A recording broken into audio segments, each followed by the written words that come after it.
ಎಲ್ರಿಗೂ ನಮಸ್ಕಾರ.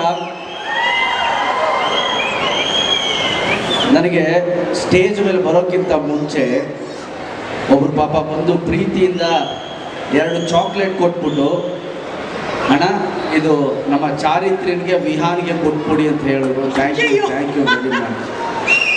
ನೀವು ಹೇಳತ್ತಾನೆ ಇವ್ನು ನಮ್ಮ ಹುಡುಗ ಬ್ಯಾಗಲ್ಲಿ ಹಾಕೊಂಬಿಟ್ಟ ತಪ್ಪಂತ. ಲೇ ನನ್ನ ರೆಸ್ಪೆಕ್ಟಲ್ಲಿ ಉಳಿಸೋದಲ್ವಾ ಇದು ನನ್ನ ಕಡೆಯಿಂದ ನೀವು ಕೊಡಿ ಸರ್, ವಿಹಾನ್ ಕೊಡಿ ಸರ್. ಅದು ಎಕ್ಸ್ಟ್ರಾ ಕೊಟ್ಟರು ಈಸ್ಕೋತೀನಿ, ನೋ ಪ್ರಾಬ್ಲಮ್. ಹಂಗಂತೀರ ಸರ್? ಬರ್ತಿಸ್ಬಿಡ್ತೀನಿ. Thank you. ಸೊ ಇದು ಹೇಳುತ್ತೆ ಗಣೇಶ್ ನಿನಗೆ ಜವಾಬ್ದಾರಿ ಇದೆ, ಒಂದು ಫ್ಯಾಮಿಲಿ ಸಿನಿಮಾ ಮಾಡುವಂತಹ ಜವಾಬ್ದಾರಿ ಇದೆ ಅಂತ ತೋರಿಸುತ್ತೆ ಇದು. Thank you very much. So ಪ್ರತಿ ಸಲ ಸಿನಿಮಾ ಯಾವಾಗಲೂ ಅಂದ್ಕೊಂಡಿರ್ತೀನಿ, ಒಟ್ಟಾರೆ ನನ್ನ ಸಿನಿಮಾ ನೋಡೋಕೆ ಬಂದಂಥ ಪ್ರೇಕ್ಷಕ ಮುಜುಗರಕ್ಕೆ ಒಳಗಾಗಬಾರ್ದು, ಅವನಿಗೆ ಕಸಿ ಬಿಸಿ ಆಗಬಾರ್ದು, ಚಕ್ಲುಗಳು ಇರಬೇಕು, ಜೀವನದಲ್ಲಿ ರಸಿಕತೆ ಇರಬೇಕು.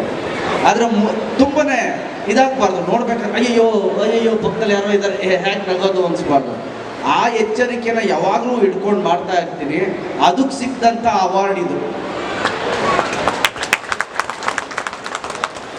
ಕೃಷ್ಣಂ ಪ್ರಾಯಸಖಿ ಸಿನಿಮಾ ಬಗ್ಗೆ ನಾನು ಭಾಳ ಮಾತಾಡಬೇಕು, ಅದನ್ನು ನಾನು ಪ್ರೀ ರಿಲೀಸ್ ಇವೆಂಟಲ್ಲಿ ಮಾತಾಡ್ತೀನಿ ಅನ್ನೋರೆ. ಬಟ್ ಇದು ತಗೋಬೋದು ನೀವು.